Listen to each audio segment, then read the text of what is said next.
What does active today mean on Instagram? Let's know what it means. First off, you wanna open Instagram, which can be downloaded through App Store. Now you wanna go to the DMs. Here, some of the message may have active today below their messages. So what does it mean? It simply means that they were active on Instagram in that particular time period. So that means they were using Instagram while that period of time. And also for some people you cannot see it. That is because of particular settings. So how to manage it? First off, you want to go to your profile and then tap on 3 horizontal lines on the top right corner. Then you want to tap on settings.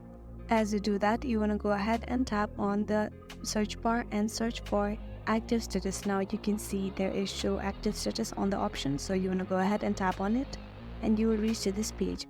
So if this is turned on, that is enabled, show active status is enabled, you will be able to see when those people were active on Instagram. At the same time, you will be sharing your active status on Instagram as well. And that is what active today means on Instagram. I really hope this video helped you out. Thank you so much for watching till the end.